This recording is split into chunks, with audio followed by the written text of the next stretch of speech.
Esses dois caras que vocês estão vendo sobreviveram às tentativas de homicídio do Jeff Dahmer. E mesmo antes do Dahmer cometer todos os outros crimes, eles já tinham denunciado o assassino, mas o exército não quis fazer nada. Meu nome é Monique e sejam bem-vindos ao meu canal. Davis agora tem 58 anos e ele conta que estava participando de um treinamento com Dahmer na Bélgica em outubro de 1979. O Davis lembrou que Dahmer bebia muito e tinha dificuldade de se comunicar. Um site aqui da internet, True Crime Megan, conta que, em um relato de Davis, que ele disse que Dahmer dizia ouvir vozes e chegou a perguntar mais de uma vez se o colega acreditava em espíritos. Davis conta que lembra que o Dahmer pediu ao exército americano uma liberação na data de comemoração do Halloween. Ele dizia que tinha uma coisa muito importante para resolver durante a data e que precisava somente de um dia fora do exército. Ele não conseguiu tirar essa folga, mas enquanto os outros homens comemoravam na base a data do Halloween, o Davis lembra que o Dahmer sumiu naquela noite.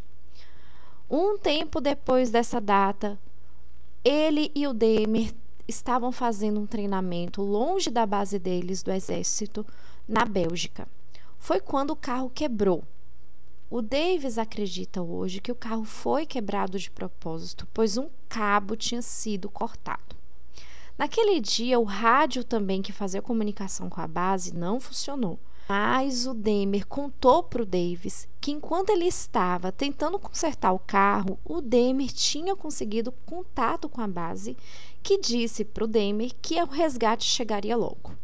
O Davis se sentiu muito aliviado. Foi quando o Dahmer ofereceu uma água para ele, ele aceitou. Então ele só se lembra de se sentir muito sonolento e acordar com o Dahmer em cima dele. Ele não tinha forças para se soltar ou tirar o Dahmer de cima dele. Foi quando ele começou a fazer movimentos e tentar se soltar mesmo. Mas o Dahmer começou a bater muito forte nele. Em alguns momentos ele desmaiava e quando voltava a ter consciência, o Dahmer estava abusando dele. Ele tentava se mexer, sair daquela situação de novo e o Dahmer batia nele até ele desmaiar. Davis fez um relato muito detalhado nesse site. Contou até como as partes íntimas dele ficaram. Eu não posso contar aqui no canal. Só posso dizer que só um monstro faz aquilo. Depois de um dia sendo abusado, o resgate chegou. O Davis foi hospitalizado. E o Dahmer contou para os colegas que ele saiu em busca de ajuda. E quando ele voltou, o Davis estava dentro do carro naquele estado. Davis, assim que acordou, contou tudo para o seu superior e exigiu uma investigação, mas o comandante não acreditou em Davis. Ele buscou outras instâncias, mas nada aconteceu com o Dahmer. Ele só foi ter notícias do Dahmer quando foi noticiado o julgamento do serial killer Jeff Dahmer e o número de pessoas no qual ele havia matado. Na época, ele procurou um jornalista pedindo segredo. Contou todo o seu relato quando esse jornalista disse que uma outra pessoa tinha procurado ele para falar também do Jeff Dahmer e para dizer que também tinha denunciado para o exército e nada aconteceu. Esse repórter estava falando desse outro cara aqui que vocês estão vendo, o Joey Shepstian. Gente, não sei se eu estou falando esse sobrenome direito, já peço desculpas para vocês. Na verdade, o Joey foi substituir justamente o Davis no lugar dele no treinamento.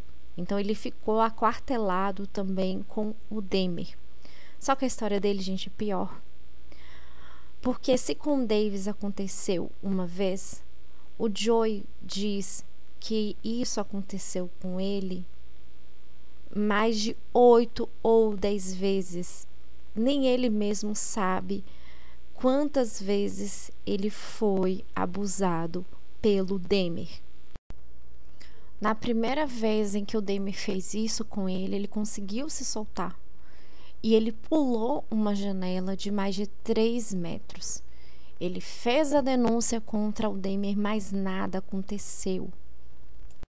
E pediram para que ele retornasse para o quarto dele. Quando ele retornou, o Dahmer bateu mais nele porque ele havia denunciado ele. E a tortura acontecia mais que o abuso. Não acreditando no que estava acontecendo, ele tornou a procurar o exército, que fez no Joey uns exames para saber se ele tinha sido realmente abusado. Só que não deu nada nos exames. Então ele continuou ali com o Dahmer por 17 meses.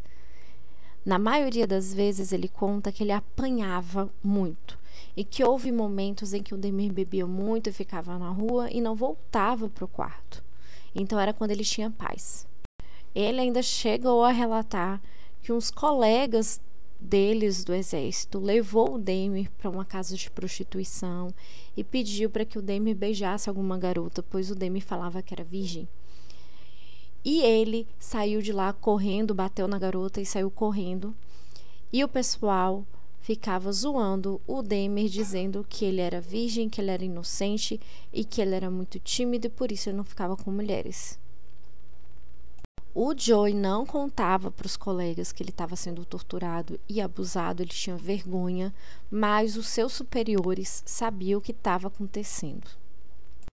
Nessa entrevista, o Joey chega a dizer que o Dahmer estava feliz em fazer aquilo com ele e que ele bebia muito e havia momentos em que ele dormia. Nesses momentos, ele fugia, só que ele era obrigado a retornar. E aí foi quando, em um dia que ele não estava aguentando mais o Dahmer bater tanto nos pés dele, que ele conseguiu correr até o banheiro ficava fora do quarto.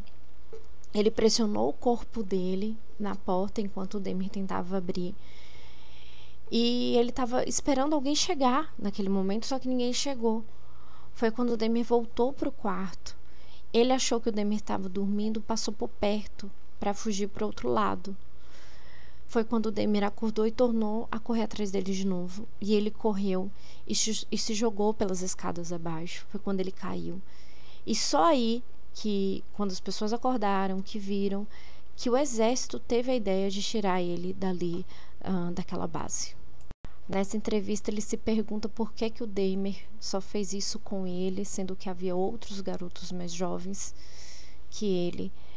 E ele tem certeza que o Dahmer não fez com mais ninguém. A tortura e o abuso só foi com ele mesmo. Durante algum tempo, os dois lutaram contra abusos que as pessoas sofriam dentro do exército, principalmente as que tinham provas. Parece que os dois não prestam mais esse tipo de trabalho, mas durante anos eles lutaram pela causa. Lembrando que o Billy Joey, ele deu muita entrevista, tem aqui no YouTube, sobre a depressão que ele veio a ter depois do acontecido. Ele desabafa muito, são várias entrevistas. E a gente vê como o exército foi omisso e que poderiam ter parado o Dahmer antes dele ter feito essas atrocidades que fez. O que torna a história do Dahmer mais interessante é justamente isso, essa injustiça que foi feita. O pai dele pediu ajuda, essas pessoas denunciaram ele foi preso várias vezes por algum tipo de abuso ou violência sexual e nada foi feito. Então a justiça americana, ela tem uma culpa muito grande nas mortes dessas vítimas. As famílias estão reclamando da Netflix, elas processaram o pai do Dahmer, mas ninguém pensou em processar o Estado por conta dessa omissão que eles tiveram quanto ao Dahmer. Vou ficando por aqui, não se esqueçam de deixar os seus comentários, de dar um like nesse vídeo, se inscrever no canal. E para você que já é inscrito, muito, muito obrigado, valeu!